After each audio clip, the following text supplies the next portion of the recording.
Hello dear friends, ഇന്നൊരു തേങ്ങയരച്ച മാന്തൽ കറിയുടെ റെസിപ്പിയാണ് നിങ്ങൾക്ക് വേണ്ടി ഷെയർ ചെയ്യുന്നത്. മാന്തൽ പല സ്ഥലങ്ങളിലും പല പേരുകളിലാണ് അറിയപ്പെടുന്നത്. കണ്ണൂർ ഭാഗത്തൊക്കെ മാന്തൽ എന്നും നങ്ക്, സോൾ ഫിഷ് എന്നീ പേരുകളിലും ഇത് അറിയപ്പെടുന്നുണ്ട്.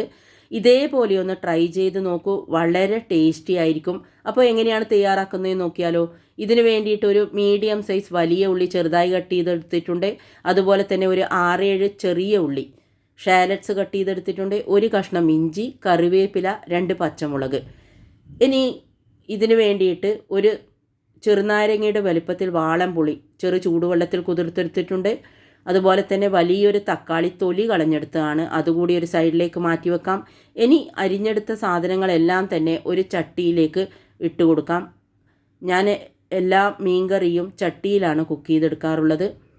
പച്ചമുളക് ഒഴികെ ബാക്കി എല്ലാ സാധനങ്ങളും നമുക്ക് ചട്ടിയിലേക്ക് ഇട്ട് കൊടുക്കാം. അതിനുശേഷം കുറച്ച് ഉപ്പും അതുപോലെ തന്നെ 1 ടേബിൾ സ്പൂൺ വെളിച്ചെണ്ണയും ഒഴിച്ചു കൊടുത്ത് നമുക്ക് ഇതൊന്ന് കൈ കൊണ്ട് നന്നായിട്ടൊന്ന് മിക്സ് ചെയ്തെടുക്കാം. വേണമെങ്കിൽ നിങ്ങൾ കുറച്ച് വെളിച്ചെണ്ണയിൽ ഇത് വഴറ്റിയെടുക്കാവുന്നതാണ്. പക്ഷേ ഇതേ രീതിയിൽ തയ്യാറാക്കിയെടുത്താൽ ഒരു പ്രത്യേക ടേസ്റ്റാണ്. ഇപ്പോൾ നമ്മുടെ ഉള്ളിയും തക്കാളിയും ഒക്കെ നന്നായിട്ട് മിക്സ് ചെയ്ത് വന്നിട്ടുണ്ട്. ഇനി ഇതിലേക്ക് ഒരു 1/2 ടീസ്പൂൺ മഞ്ഞൾപ്പൊടി, 1/2 ടീസ്പൂൺ കാശ്മീരി മുളക് പൊടിയാണ് എടുത്തിരിക്കുന്നത്, അതുകൂടി ചേർത്ത് കൊടുക്കാം. എരിവിനനുസരിച്ച് കൂട്ടുകയോ കുറക്കുകയോ ചെയ്യാം.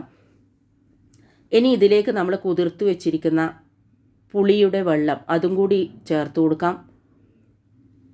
എന്നിട്ട് ഇത് നമുക്കൊന്ന് ഉള്ളിയും തക്കാളിയും നന്നായിട്ട് വേവുന്നത് വരെ ഒന്ന് വേവിച്ചെടുക്കണം. ഇതിലേക്ക് നമ്മൾ നേരത്തെ എടുത്തു വെച്ചിരിക്കുന്ന പച്ചമുളക് അതുകൂടി ചേർത്ത് കൊടുക്കാം.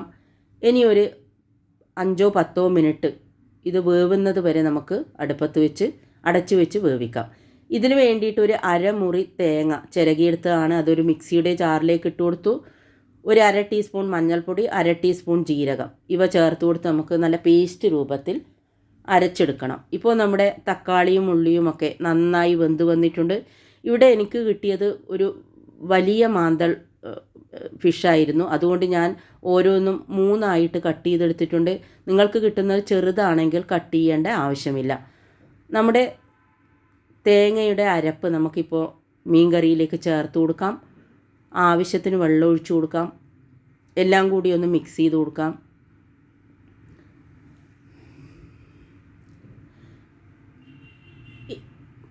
കുറച്ചുകൂടി ആവശ്യത്തിന് വെള്ളം ഒഴിച്ചു കൊടുക്കാം. ഇതൊന്ന് തിളച്ച് വരുമ്പോൾ മാത്രമേ നമുക്ക് മീൻ കഷ്ണങ്ങൾ ഇട്ട് കൊടുക്കേണ്ടതുള്ളൂ. മാന്തൽ ഫിഷിന് അധികം വേവില്ല. അപ്പോൾ ഈ കറിയൊന്ന് തിളച്ച് വരുമ്പോൾ മാത്രം നമുക്ക് മീൻ കഷ്ണങ്ങൾ ഇട്ട് കൊടുക്കാം. ആവശ്യത്തിന് ഉപ്പും അതുപോലെ തന്നെ കറിവേപ്പിലയും ചേർത്ത് കൊടുക്കാം. ഇപ്പോൾ നമ്മുടെ കറി ഒന്ന് തിളച്ച് വരുന്നുണ്ട്.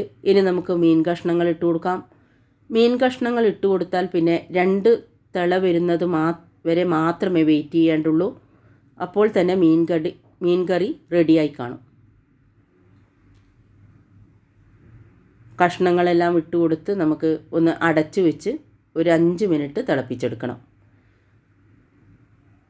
സ്പൂണ് വെച്ച് നന്നായിട്ട് ഇതേപോലെ തന്നെ അധികം ഇളക്കി കൊടുക്കാൻ പാടില്ല. ഒന്നുകിൽ തുണി കൊണ്ട് ചട്ടി ഒന്ന് ചുറ്റിച്ചു കൊടുത്താൽ മതി. ഇതേപോലെ ലൈറ്റായിട്ട് മാത്രമേ ഇളക്കി കൊടുക്കാൻ പാടുള്ളൂ. ഇപ്പോൾ നമ്മുടെ കറിയൊക്കെ നന്നായി തിളച്ച് വന്നിട്ടുണ്ട്. മീൻ കഷ്ണങ്ങളൊക്കെ വെന്ത് വന്നിട്ടുണ്ട്. ഇനി നമുക്കിതൊരു സൈഡിലേക്ക് മാറ്റി വെക്കാം. ഒരു 5 മിനിറ്റ് ഇതേപോലെ അടച്ചു വെക്കാം. ഇനി ഇതിലേക്ക് കുറച്ച് വറുത്തിട്ട് കൊടുക്കണം. ചെറിയ ഉള്ളി ഒരു 3-4 ചെറിയ ഉള്ളി ചെറുതായിട്ട് കട്ട് ചെയ്തെടുത്തതാണ്, അത് ബ്രൗൺ നിറമാകുന്നത് വരെ നമുക്ക് റോസ്റ്റ് ചെയ്തെടുക്കാം. ഇതിലേക്ക് ആവശ്യത്തിന് കറിവേപ്പില ചേർത്ത് കൊടുക്കാം. അതിനുശേഷം നമുക്കിതൊന്ന് കറിയിലേക്ക് വറുത്തിട്ട് കൊടുക്കാം. വളരെ ടേസ്റ്റി ആയിട്ടുള്ള, നമ്മൾ സാധാരണ മാന്തൽ ഫിഷ് കിട്ടിയാൽ ഒന്നുകിൽ ഫ്രൈ ചെയ്തിട്ടോ അല്ലെങ്കിൽ മുളകിട്ട് അങ്ങനെയോ കറി ഉണ്ടാക്കാറുള്ളൂ. ഇതേപോലെ തേങ്ങ അരച്ച് വെക്കുകയാണെങ്കിൽ ഒരു പ്രത്യേക ടേസ്റ്റാണ്. അതുകൊണ്ട് നിങ്ങളെല്ലാവരും ഇതുപോലെ ഒന്ന് ട്രൈ ചെയ്ത് നോക്കണം. അഭിപ്രായങ്ങൾ അറിയിക്കണം. വീഡിയോ ഇഷ്ടമായെങ്കിൽ ഷെയർ ചെയ്ത് കൊടുക്കാനും മറക്കരുത്. Thank you for watching.